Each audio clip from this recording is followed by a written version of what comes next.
Hello, everybody. I think we are live. Unfortunately, my last video on Facebook got bumped off, so I'm going to try recording this way instead. Hopefully, we'll have some luck with that. So, the first thing I'd like to do is smudge, and we'll be using sage for that tonight.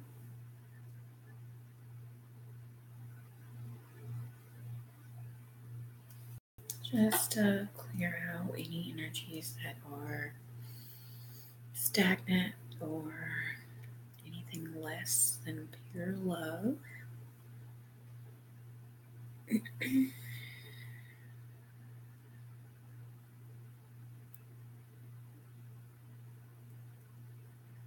think we're good.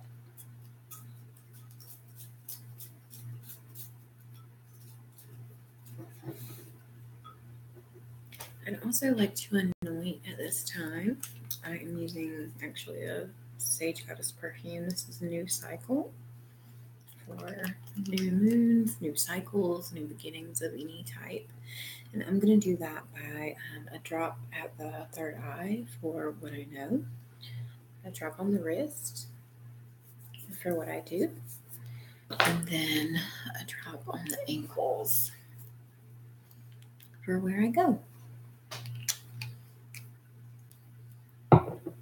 Awesome. So this new moon is in 26 degrees of Capricorn. In numerology, we would reduce that down. 2 plus 6 is 8. 8 is about power, leadership, management. So that's a pretty good number for this moon, because Capricorn is notorious for working hard, making things happen. They are typically successful, practical, reliable kind of people, and that aligns really well with the energy of 8. We have some other planets also in Capricorn. I'll mention a couple of those. Venus actually is in the sign of Capricorn right now, and I think it's at 28 degrees, and that reduces down to 1. And of course, 1 is about new beginnings, new cycles. So that's a really good number too. And Venus is the planet that's about love and beauty and femininity and all of those things. So when Venus is in Capricorn, it's about bringing tangible things into the world and creating things with love, creating things of beauty. A lot of times when we're doing things like building our business, building our brand, things like that, we can forget to add in that softness. So Venus is here to remind us that that's absolutely important in building a business of any kind. If you're not operating from your heart, you're probably not going to be able to sustain your success for very long. So that's a good planet for us to work with in this energy. Another planet that is in Capricorn right now is Pluto. And Pluto is in 19 degrees of Capricorn. And 1 and 9, of course, reduces down to 1 as well. So our numerology of this moon is really well aspected for us to start creating. And also, it's our first new moon of the year. So that's always an exciting, rejuvenating kind of time to get started on your year and making it wonderful. So Pluto is about transformation and change. And those are good things. A lot of people come into a new year looking for transformation and looking for change. So Pluto is here to help us do that. Venus is here to help us do that with grace, beauty, and love. And of course, the moon is here in Capricorn, and it's a new moon, and it's here to urge us into new beginnings. So here we go. I want to do this video and get you guys really excited about what you're creating this year. if you're working on something big this year, something massive, this is your night. This is your night to set some intentions and plant some seeds for those things to come to fruition. Now, I'm not a person that thinks that you can just set an intention and walk away, and if it's meant to be, it's going to fall in your lap. I'm a person that thinks you should set intentions and then you should work really hard to make them happen. Now, of course, working hard is being in the flow. Working hard is tapping into creative energy. Hard work doesn't feel like hard work if you're doing something that you love doing.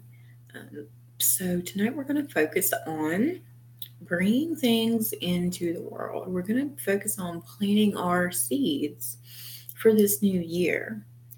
So the first thing I like to do in any ritual is call the corners. I feel like it's important to welcome in all of our elementals and things like that into our circle. So we'll do that. So I'll just do a quick little elemental invocation. So we're going to start in the north. Powers of north, powers of air, send your winds of knowledge and wisdom to bless us and enlighten our circle. Hail and welcome, powers of the north. Powers of the east, powers of earth. From your fertile ground, may we draw growth and stability. To bless us and strengthen us in our circle, hail and welcome, powers of the east. Powers of the south, powers of fire, may you bring your spark of courage and inspiration to bless us and impassion us in our circle. Hail and welcome, powers of the south. Powers of the west, powers of water, may your intuition and sensitivity wash over us to bless us and transform us in our circles. Hail and welcome, powers of the west. So with that, we're going to open our circle, and I'm just using a really basic selenite wand to do that. So with that, our circle is open. Welcome. So I would like for you to take a nice deep breath.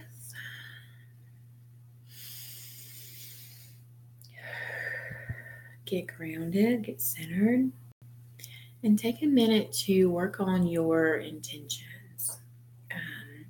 Hopefully you have some idea of what you'd like to work on creating this year.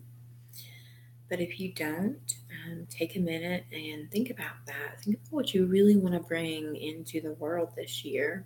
This can be your year. This is what we're creating right now, is a magical, wonderful, awesome year. So write down on a piece of paper what it is that you'd like to create this year. Set your intentions. So one theory for setting intentions is that you should write some small intentions as well as your great big ones that you want to manifest. And the purpose of that is basically to keep the energy high. If our intentions are coming to fruition really quickly, because they were sort of smaller scale, more doable ones, that helps us build up our self-confidence and our self-worth. That helps us to know that we are capable of bringing these intentions to fruition. So if you resonate with that method, feel free to write some of those down, some of those smaller ones and some big ones. And you can do it that way. I think it's a great method. If you just like to use one or two really big intentions, just be mindful that you'll need to break that intention down into some doable pieces. Our lunar cycles are only about 28 days normally. So think about how can you slice that intention down so that you can start making some real progress on it in this 28-day lunar cycle. So I'm all for setting big intentions. Just make sure that you know how to start that. Just make sure that you have some